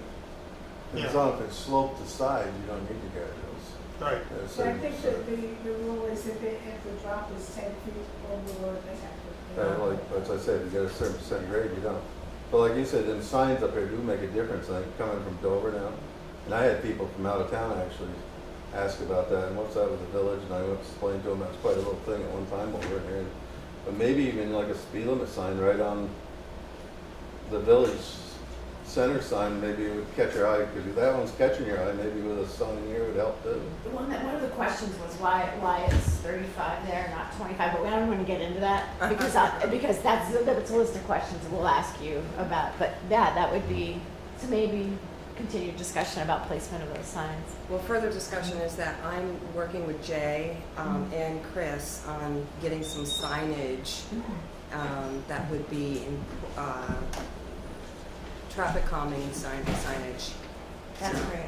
Well, I know there was a question, one of the questions was, how much can people put on their lawns? Like, it's one of the neighbors down our end has put, drive like your kids live here. Oh. And then I think Annie was asking about where can people put those 25-mile-an-hour signs? Like, how far on their property are they allowed to do those kind of things? So these are kind of questions we want to generate and find out. And, things like painting crosswalks in Williamsville and changing decisions about what railings look like maybe for perception are going to be a lot cheaper than constables. And there's really some good research that's showing these things change people's behavior over time. Yeah. Ken? Right, and as I said 2 weeks ago, it's also an economic opportunity to develop in a positive way our economy here when villages are recognized as villages where people live and have their livelihood. So we have an opportunity in the midst of a problem. Right. Building a Thank sense you. of place. Okay, I think that we have to move along now to going back to it under new business adoption of the town plan. And thank you very much. Thank you all for your time. Okay. So, We did this. excuse me?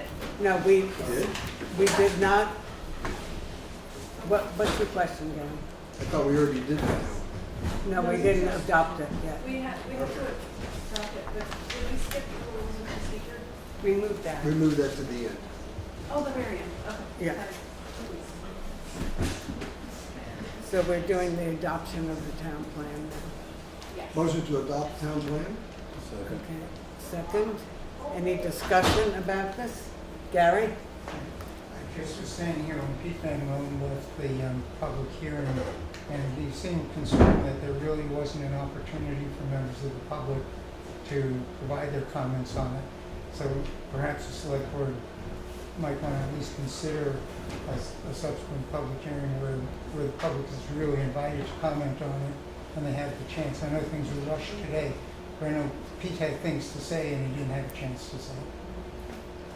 I Larry? think there have been Right. several public hearings on this, Gary. No, this And is they the will select not- board's hearing. I'm sorry? I'm just talking about the select board's hearing so that you guys can hear the public. Lynn? I think that's a great idea, except, and I think that the planning commission, especially would want to hear what those comments were. The town plan expires on the 22nd of July, and to schedule another hearing would be, well, you know, the statute, that you have to have so many days, 15 days, to have another hearing if they're going to postpone the vote. If they do that, then we don't have a town plan, and we are out of legal compliance with the city law. So, what I would suggest, because we want to know what those questions are, we've been very diligent in trying to get people's comments. We have a letter that we received, and we respond in our correspondence to the person who dropped the letter off for us. But I think to benefit the town best would be to go ahead and then as we go through and do our due diligence for the next, because our plan is to do a rewrite by next year and to work with that person what their concerns are at that point. And have them come to a planning commission meeting and talk to us about it. Gary? Person with the order was really category. I think it's a balance between compliance with the expiring plan and compliance with the requirements that the public have an adequate opportunity to present its concerns or not at a select board public hearing. I think you've had public hearings. Yes, they have had. I understand fully, but the select, maybe I've forgotten how the process works, but my recollection is that the planning commission has the hearings, comes up with a proposal to the select board, presents it to the select board. The select board has a hearing, which I think is what I walked in on here Yeah. before 6 o'clock. And we normally would have time to hear from the public. Yeah, but there really wasn't time for Yeah. the people who want to comment on the select board to comment It because is we had to get public started with comment. this meeting at 6 o'clock. I'm sorry, Shannon, what did you say? I didn't Just a see minute, anybody let me- because my back was to the audience. Yeah, can I didn't just, see any hands go up. Lynn, Shannon was saying something? Yes. Sorry. I mean, the purpose is to hear public comment, but we just ran out of time. Okay. Bob? One of the things that the planning commission did was we held our own public forum. Every bit of information we gave to you was exactly the Right. same information that we held a public forum. Yes. And no one came. And no one came, not one person. It was just us. And it was in the paper. Like I said, it was in the paper. It was publicized as much as possible. And not one person came. That's what it always Yes, you know that story. And we have also made it very clear to the town and everyone in the town that we appreciate the communication and we are here to work for them. So anytime they have a care, question, or concern, to reach out to any one of us. Gary, this is a revision of the town plan that we are working on. It's not a full rewrite. So this next year, we will go through the process of doing a complete rewrite. We will have these meetings again, we will open it up to the public, because we do want that input. But as I said earlier, we had held our open public forums, we invited the public to come and tell us what they wanted in this town plan, nobody showed up. I appreciate what you're saying about that. And I really don't have a horse in this race, and maybe I should just show it. I'm simply sharing with you what I heard over here from somebody who's got probably more knowledge about town planning than any of the rest of us in the room. And he seemed upset when he left that he didn't have a chance to offer whatever it was he wanted to offer. We appreciate you sharing that with us. Well, is that person here now? No. Gary, he didn't raise his hand at all to speak tonight. I would have called on him. I would throw everything that I've said in. No, I understand. No, I understand. Okay, so you made a motion, Gary, and you seconded it. Okay, any further discussion? Okay, so all in favor of adopting the town plan as it is now and as was presented, please say aye. Aye. Aye. All those opposed, say nay. Okay. The ayes have it, and the plan has been adopted, as is for now. Thank you for all the work you've done. It was, I sat at home and read it like a book. Each chapter, you know, one subject, put it down, had some coffee, come back, and it, really, you've done an incredible job. A lot of work. Thank you so much. Gary, my suggestion would be, we will contact you when we have our open forums, and we will personally invite you. Okay, thank you so much again. Bob, Lynn, Angela, Ken, I know you are on phone calls a lot. Yes. And Marcia. And Marcia. And Marcia too, okay. So that's it. So the next item is purchasing policy. Yes. Cleaned up version is right in the middle of the table with a big sticky note on it. In front of her, or front of her. Oh, okay.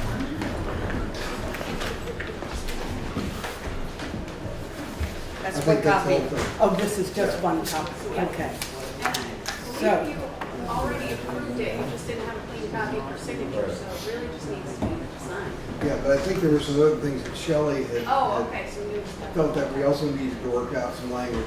Yeah, I had noticed when we were looking, and maybe I had an old copy. But I thought I was reviewing the copy. that- Gary, you don't, this, you don't want to see. Emailed out That was just, yeah. Oh, with the red board light. already voted. With the red type on it. Yeah. Oh, this is the cleaned up version. This is the clean one, yeah. Oh. Did we get a copy of this? Yes, it We was did. on the, I emailed So it to you you. had, Did you?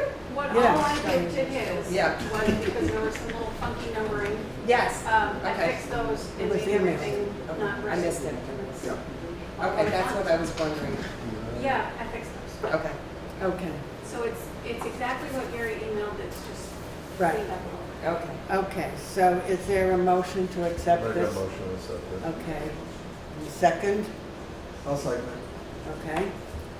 Any discussion on it? Okay. All those in favor of accepting the purchasing policy written in the last few months, and as of today, July 16th, please say aye. Aye. Any opposed, say nay. Okay, the ayes have it, and the purchasing policy has been accepted, and thank you for the work that you did, Gary Okay. and Shelley. Shelley. And we need to sign.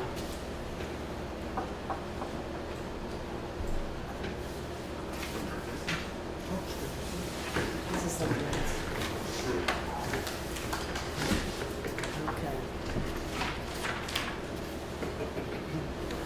Okay, we have one more item on the agenda tonight.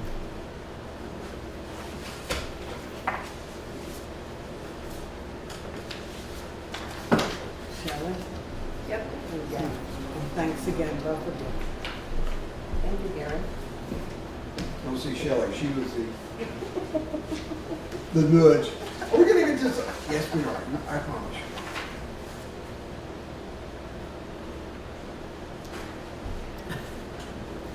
Okay. Is that a date when it was updated? Does it have a date on it as far as when it was updated? It says July 16th. Yeah, and then there's a paragraph right before the signatures that says it again, just. Okay. Okay. So the last item on the agenda tonight is to review of rules of procedure. Is that the one with the raising the hand? Yes. Oh, thank you, finally.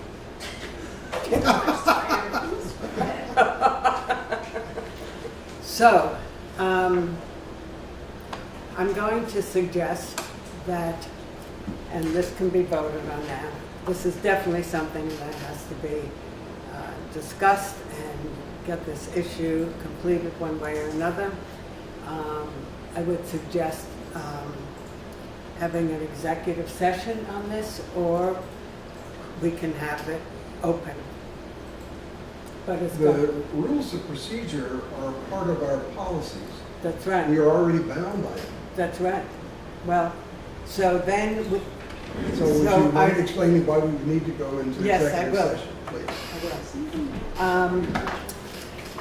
I've had, these rules of procedure were signed by everybody on this board in 2018. It was redone in 2017. Excuse me? What do you, I didn't hear what you said. Just the Christopher hadn't signed it? He wasn't there that day. He- He can't sign it later. He did sign it. He did sign it. It was all signed. Is his name blank? He wasn't- Yeah, because he wasn't there, but he can't come back later and sign it as though he were there. But as long as 3 members have signed it, it's in effect. Okay, so we have a rules of procedure that was rewritten in 2017, signed in 2018. And I would expect that everybody who signed it was in agreement with what was said. And yes, I'm trying to speak now. What are you raising in? I'm just trying to say that I brought it to the board. I guess I wanted to make. I understand, I'm getting to that. Okay. Yeah. In the last month, in June, I received several emails from Shelley saying, and I can just read them quickly. On June 22nd, Shelley was responding to Shannon about Tuesdays or Thursdays afternoon. That was for a special meeting. And Shelley said, also, I wanted to see about discussing our board protocol during meetings Marion has instituted regarding having to raise our hands to speak to one another or to a community member during discussions. So that became an issue. How can we have this discussion among board members so we are all involved in the process? Do we need to do it on camera or can we do it on executive session? My response that day to Shelley was, please review the Newfane Select Board Rules of Procedure, April 2017. Page 3 will answer your questions. I read the Rules of Procedure aloud at the first meeting you attended. The board, you can review, and I told you, you can review the video of your first meeting here. If you do not have a copy, Shannon will give you a copy. It is important. These are our rules to follow to have, quote, from the Rules of Procedure, order and decorum. So that was the first thing. The second email I got was on June 23rd, and that email said, thanks, Marion, I'm aware of this section. My feeling is we are adults and should be considerate of others as we speak freely and considerately to one another on the board and to the public. I feel it is important to have a discussion regarding how we conduct ourselves as a board going forward in agreement. I hope you will kindly understand my request to facilitate this request to have a frank discussion to make our board more effective for the betterment of the town.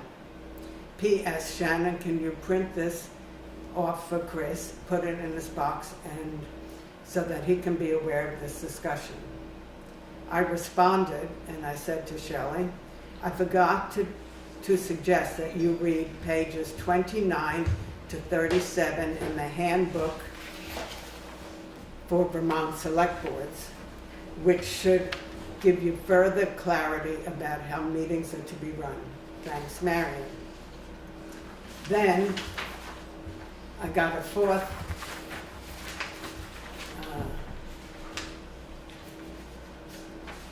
so that was that. And then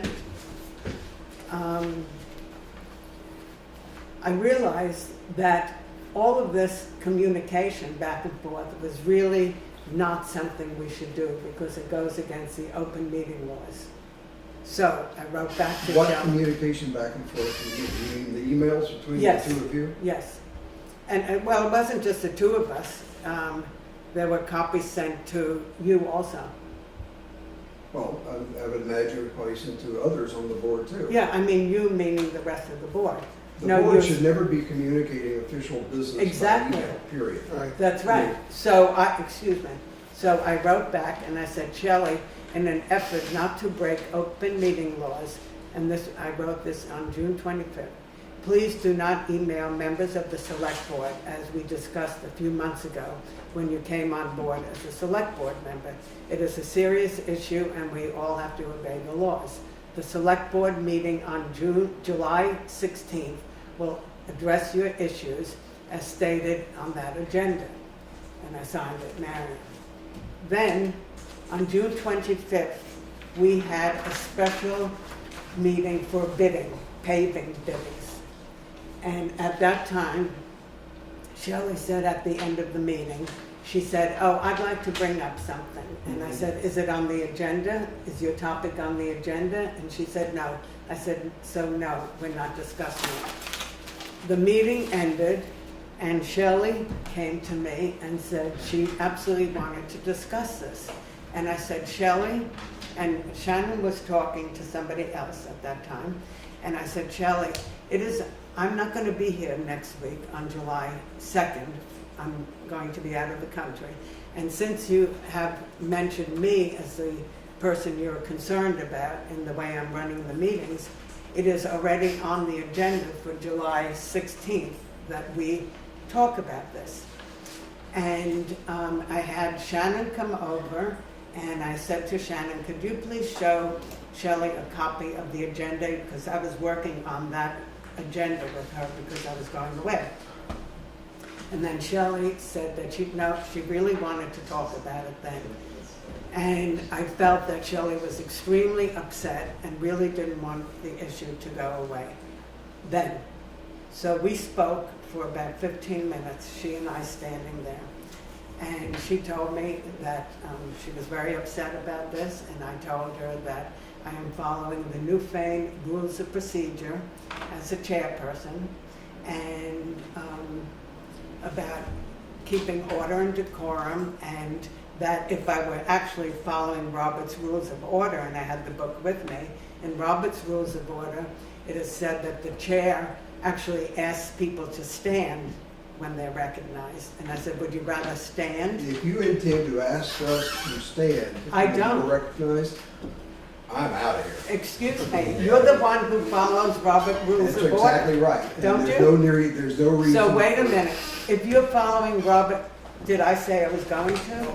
I'm No. just kidding. Okay, but I'm You saying, can't get to that level. of Gary, specificity. you're the one, more than anybody on this board, who is very particular about following Robert's Rules of Order. That's because you said, I think it was probably about a month ago, you said, we will from this point forward follow Robert's Rules of Order. No, I never said that. I believe you did. No, I never The said minutes will that. show it. Go back and look at the video. No, I was talking about rules of procedure. Anyway, here's the point.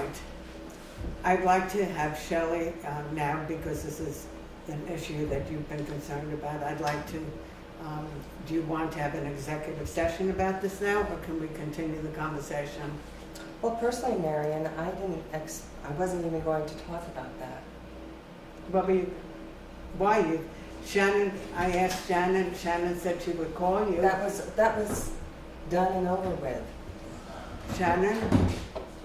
I just said the rules of procedure discussion. I didn't give And- details of Right. Right. So and really, Shannon asked you, did Shannon call you and ask you No, if I you want? emailed her to ask her if she still wanted the rules of procedure discussion still on the agenda, and she said yes. We didn't discuss what details we were just, what part of it was going to be discussed. So, I mean, I put it on the agenda. I didn't, I expected what did that you I want to talk would bring it Okay, forward. so bring it forward. But Could I bring in one thing? Because there's been two things that we really do seriously need to talk about, just to make, because you're a new select person, just to make sure that everyone is aware of this. Two of us can discuss anything. Three of us can discuss nothing and must never be together at the same time discussing anything. Right. Or a citizen has a right to say, the three of you are talking about town business, even though you may be talking about pizza night at Rick's. Exactly. You know, you can't do it. Three of us are in the meeting, somebody's got to leave the room. That's number one. Number two, emails. Just don't do it. Exactly. Because your emails are callable, they're scuffable, and you can get in a lot of trouble for that. So make sure that anything that you email, you just think twice about doing it and don't do it. And it's easier to talk in person or to bring it up in the meeting. Right. Also, Gary, Shelley, do you remember in the beginning when you first joined, you said, well, what if I have an issue? I said, call Shannon. You are allowed to talk to Shannon. You can email Shannon about things. Don't contact the select board because it's against the open meeting laws. That's what I said. Do you remember? I don't remember half the stuff that I do, Marion. Well, I'm sorry, but I think she can still talk to any one of us. Yeah. Well, actually, they're cracking down on that because what's happening is 2 members talk town business, but they're not having a meeting because it's only 2 members. But then, and I'm not saying you, I mean you, but then you call Marion and you relay what you two talked about. But it's only 2 of you, so you're not having a meeting. Right. But now in effect, You're it's passing 3 of you. information around. Exactly, and so people come to meetings and everything's been decided before you get there. Except for maybe Chris, because, you know, they didn't want to tell him. Well, So he gets to the meeting and doesn't know I what's totally happening. apologize, but my question initially, right. I'm just picking on you, Chris. I mean you. Yeah. But now they're really asking people, don't talk town business outside of the town, outside of the meeting, because this is what, you know, it If causes. town business, it should be in front of the camera. Right. It's So part of for the everybody transparency. to know what you're talking about, they're really saying even 2 people should not be talking town business outside of the meeting. Gary, may I speak to Gary Foreman here and ask him, given that you were chairperson of select board for years, do you have any thoughts or opinions about what we're talking about right now? Or guidance? Yeah, well, I have a point in opinions It seems to me there are 2 issues that I'm hearing about. One is the communication outside of the public meeting by the select board, and I think Gary and Shannon are absolutely right. The best thing to do is just not do it. And there's really not even any time lost by that. For instance, the example that you're giving of this meeting or you're reviewing some sort of contract and show you want to bring something up that wasn't on the agenda. Because it wasn't warned, you can't do it anyway. So there was no legal way to do that at that meeting. Call to Shannon, puts it on the next agenda, you get it taken care of just as fast as you would. Right. So I would agree wholeheartedly with Gary and Shannon on this one. Don't email each other. Right. Because it's really easy for that chain reaction to happen. Gary talks to Shelley, talks to Marion, talks to Chris, and all of a sudden the public meeting law has been violated. And then you've got a lawyer calling you and saying, I'm not on your emails. You're not finished? Well, the other point that strikes me is with the rules of procedure, they were developed and signed by the select boards year after year to make sure that the meetings were run in a way that everyone who has something to say has an opportunity to say it. For that to happen the way that I saw it all the time, and you guys probably remember because we were on several boards together, is that the chair has to run the meeting. So, let's say that some issues come up that I'm very, very passionate about and I want to spend 20 minutes talking about. The chair has to make the determination. In fact, I think there is something in the rules of procedure. There is, There used to be about a time limit. So Marion could say, thank you very much, Gary, we've got to let other people speak as well. Right. The only way that can happen is, well, for Marion to know that someone else wanted to talk while I was blabbering on, is for her to be signaled somewhere. So Gunther raises his hand and says, or so Marion knows someone else wants to talk. Or even a member of the select board. So the raising hands on one hand sounds really, really silly. On the other hand, it's a very practical way to allow the chairman to control the meeting. Now, there's another issue altogether. You don't like the way the chairman's controlling the meeting under those rules and procedures. I think there had been something where a majority of the board could say, we don't want to follow that procedure anymore, in which case you change your procedure because the majority rules on it.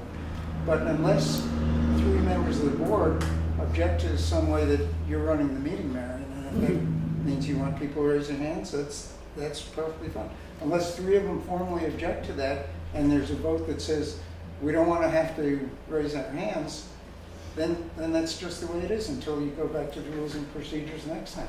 Thank you, that's very good advice. Yes. I have to say that at times I've raised my hand and you've stopped and you've looked and you said, stop interrupting me. I don't know how else to communicate my interest in having a conversation or being heard. So I'm not sure of what that procedure or policy is going forward. Do I raise it when someone stops talking and I raise my hand, or do I raise my hand and hold it up and wait to be called on? Or until the hand falls Well, down. I would offer a suggestion on that based on experience on that side of the table. The minute someone on the select board raises their hand, the people in the audience feel they're being cut off, even though you're willing to wait until they do it. So my suggestion would be wait till Gunther stops talking and then raise your hand, and it's taken care of. But you know, it's never the intention as much as it is what people make of it. So if I'm in the middle of talking and Gunther is raising his hand over here, if Mike is raising his hand over there, it's distracting, and it also is a little bit disrespectful to me as the member of the public who's trying to finish whatever it was they were saying. Who said that?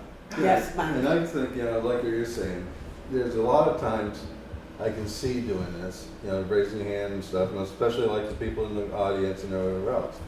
But, I mean, one of the things I think one of the nights Shelley referring to was there was someone, maybe somebody from Williamsville or whatever, but she's sitting there like you are right now, and you're talking to the whole board, right?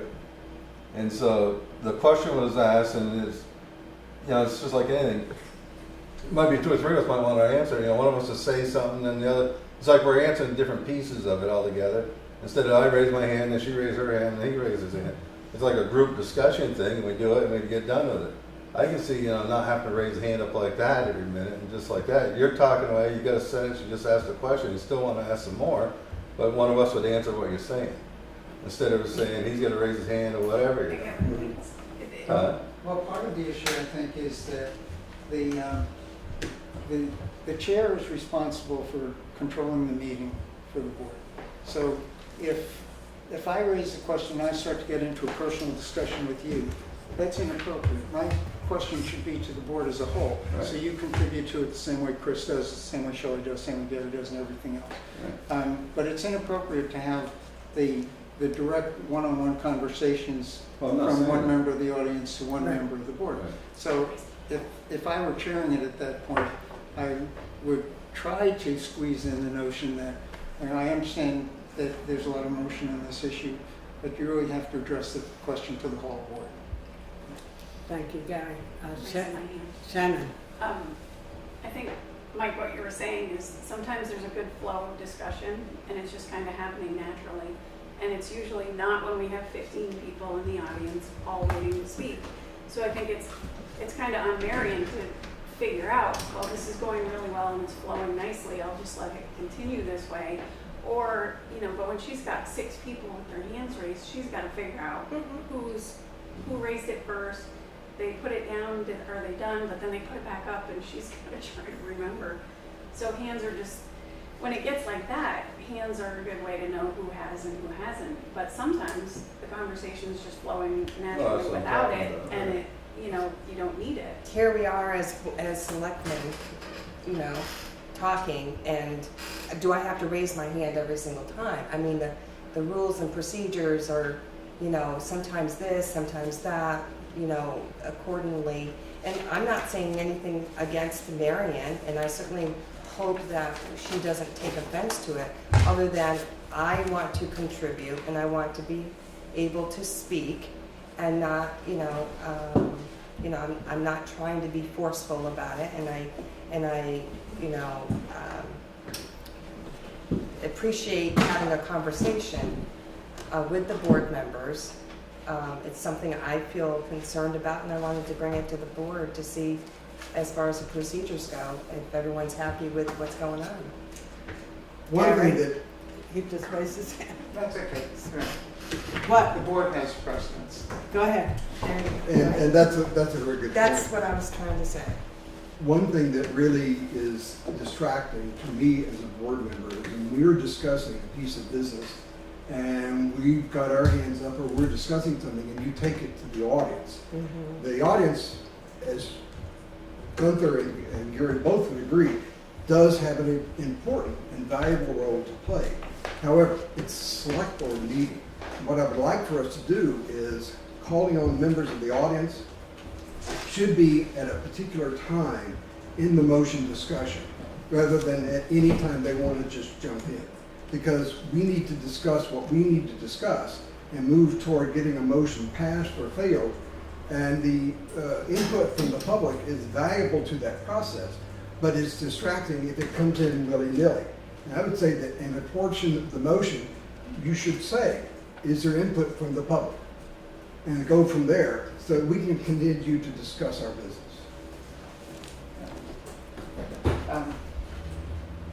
Couple of points. On the formality of informality when the select board itself is in the midst of a discussion, I think the free flow discussion is great. But I also think that it's up to one person have to have the overview of what's going on, so that when it starts to slip over from being the great free flow of information to someone dominating it or someone else not getting a chance to say something, then Marion's responsibility really as chair is to say, well, hold on, we have to give Chris a chance to say Yeah, what he wants. she's a traffic cop. Yeah, and that's perfectly fine. I like this point you're making, Gary, about the comments from the public and the comments from the select board. It was always such a pleasure to have people from the public actually show up at the meeting and want to participate, that sometimes it's really easy to forget that the responsibility is with you five guys over there. So if there is a way where you can do it where the board has had an adequate opportunity to discuss it, but hasn't come to its conclusion yet, so the public doesn't feel like, oh, they don't really care what I have to say anyway. Or on the other hand, where maybe as Gary is saying, yes, the public first, do you have anything you want to say about that? And then after the people have done that, then the board has its deliberation and does whatever it decides to do on it. So I think there's not a cookie cutter, but to the extent that the thing has to be controlled at all, there's only one person who you guys have elected to do that, and that's the chair. So sometimes I remember when I wasn't the chair having to bite my tongue on it. When I was the chair, I probably talked much too much about it. But the point is that unless there's something that as a group you decide you want to do differently, it doesn't matter what I as an individual member of the board think about it. I may hate the notion of raising my hand or something and think it's the most childish thing in the world. But if the rest of you think that that helps the flow of discussion so everyone gets a chance to say what they want to say, then I have to just accept it. Because that's the nature of the beast. Well, that's not my comment. My comment was that we were having a conversation amongst board members, and it was, you had to raise your hand to have a conversation as a board member. So, I mean, it's just, I understand the procedures. I just think that sometimes we don't necessarily need to raise our hands. And I agree with you there. I think that most of the time in our meetings, you're the only one here. And so our banter back and forth and our discussion doesn't really require us, unless we get an argument, that we raise our hands. And I think that appropriately Marion says, okay, please raise your hand if you want to be recognized. I think tonight was an excellent example of how to do a good meeting where you have a lot of people who all want to have input and get everybody recognized and allow them to get everything out that they want to get out. We just didn't have enough time we didn't allot enough time for the planning board hearing. That was our fault. But I think the way you ran the meeting was exceptional. Yeah, everything went very well. Thank you. For what it's worth, I thought you ran you're in a superb meeting tonight. Look, it's 8 o'clock and almost all your business is completely done. We never got done by 8 o'clock, mostly because Chris just insisted on talking and talking. Yeah, I right. know, he's a big talker here, right? I remember 11:30, a good many nights. I remember those. Do you know what? Today, I wanted to see how other select boards in the way past, you know, what ran their boards. So I just went on Town of Newfane, and they list all the way back, 2013 to the, and I put it on, and it turned out that you were the chairperson, and it said 258 minutes, and I gasped. I said, what? I said, I can't watch this one. I remember them. Wow. But there was one point that I wanted to follow up on here. In that free flow of discussion, at the point at which the chair gets the feeling that that it's not flowing as freely, what is the signal that you give the chair other than raising your hand? Or call the question. Or call the question. Clear your throat. Or you cut him off. Clear your throat or something, but somehow the chair has to be signaled that somebody wants to say something. Otherwise, how do you do it? I figured you understood what I was doing. We weren't getting any further along what we had to accomplish. That's what in calling that the part of question it. is for. That's Yeah. right. I wasn't trying to cut you off. Well, anyway, Okay, I think so- this whole thing was Mickey Mouse. Well, from a We're man gonna who start knows. listening to Gunther now. So yes. I wouldn't. See, Elsie says you don't listen to them. So I have to ask everybody on the board, does anybody have a better way of dealing with being recognized when we're speaking other than raising hands? Because I don't have an attachment to it, but I have, in the manner, what I have an attachment and a commitment to is keeping order and decorum and running a fair meeting and letting everybody speak. Eyes work really well. I look at everybody. Well, I know, but sometimes if we're talking about something over here and they need to talk about something over there, sometimes, just looking at them to tell you that you need to move the discussion to them. If the meeting becomes contentious, you can immediately say, please raise your hand. And in discussing a public hearing like tonight, that should always be, please raise your hand to be recognized. I think Chris? most of the time, I'm sorry, Chris, I thought Gary was finished. I think most of the time, our mud wrestling goes pretty well, and we're able to communicate back and forth. When we do become contentious over an article or we're stuck on something, I think asking everyone to raise their hand to get recognized is a good idea. Remember, under Robert's rules, you control the meeting by who you recognize and when. If, for example, I say, I have a motion and you don't recognize me, you don't look in my direction, you don't acknowledge that motion, then there is no motion. That's one way the chair controls the meeting, is whether or not to recognize or not to recognize the motion. Right. And that always begins with, a voice or with a finger up. If you turn your head and point the other direction, the motion's not received. So that's another way to do it. Hopefully we don't get to that Yeah. point. Chris, No, do you have any? I'm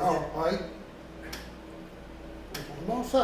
I would change something in terms of, I don't think that we need to have to wait until something's contentious to have order. Sometimes we can be very excited about something and then everybody talks at once. And it's not contentious, it's just that, okay, wait a minute, let's have one at a time speak, even though we're happy and excited about an idea. Then maybe this would help you or help us. If you feel the meeting is moving too fast or getting out of your control, then just say, please raise your hand, and we'll go accordingly. Okay. Yeah, good. That Mike, work? do you have any thoughts? That's good. Okay. Is Yeah, this something I think it needs to be done in an appropriate manner. Yeah. Not Remember, we are all equal here. Marion is just a traffic cop. Right.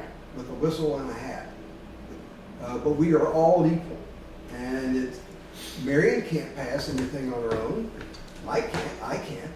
It's only when we all work together. So that means good communication. And here's the other thing, the minute the meeting ends, nobody has any power. We're just citizens of Newfane. Well, nobody has any individual power, but there's one difference that I'd point out. During the meeting, the chair has the power to make a unilateral decision. If the board doesn't like that, the majority of the board has to say that somehow, but the legal responsibility of the chair is to run that meeting. And, you know, so let's say that, I don't know, there are 3 more people out here who want to bring up new issues under new business or something. The chair could actually say, unfortunately, our meeting is running really long today. We'll put this on the agenda for the next meeting. That's the traffic cop. Yeah, but it's a unilateral decision. So I might not agree with that. I might say, you know, say I'm Gary Dewey, so I might be thinking, but I want to hear about that issue. Too bad. The chair has spoken unless the board somehow overrides the chair. Most of the time, we're sitting here groaning when somebody says, I have one more thing. Oh, okay. So Yeah. maybe it was a mistaken example. I should have said Mike might object to cutting somebody off. Anybody else have anything to say? Okay. Is that the end of the discussion? Yes, Shannon? That's it. I guess there's no motion to do anything other than we had a discussion. We have rules in place, we're just going to follow Right. those rules. And I think we have a better understanding of, in things like public hearings, that there will be a different process simply because it's required to be more formal. Oh, yeah, definitely. Well, thank you, Gary, very much for your input. It really helps. It helped me very much tonight. I Yeah, really- he's damn near getting that meeting to 258. Okay, thanks so much for being here for everything, and thank the board. I thank the board for discussing this. And the next thing is pay orders. So, oh, the correspondence, excuse me. I am rushing through this now. Okay, Thank you. all very much. And Thank you, Thanks, Gary. Thank you all very much for serving. I know what you're going through. Thank you. Safe trip home. Thanks. Okay. This is correspondence from Darlene Eisenhuth. And it says to Shannon, Hi Shannon, I just want to send a thank you to the town for supporting the Brookside Village with the new historic village signs. They look great. Also, Gil and I want to let the select board as well as the road crew know how much we appreciate the addition of a new speed limit signs at the beginning of Brookside. I know that there has been a lot of complaining about speeding throughout Newfane, and everyone has a strong opinion of how to handle the problem. We appreciate the fact that the town is paying attention to the residents. I am not sure if the new signs will help in the long run. We can only hope. Either way, this seems like a logical step. Please share this email with both the board, the select board, and the road crew. Thank you, Darlene and Gil. And thank you, Darlene, for writing to us. And this is zoning administrator, zoning permit. Yep, he just shares quarterly his activity. Yeah. Okay.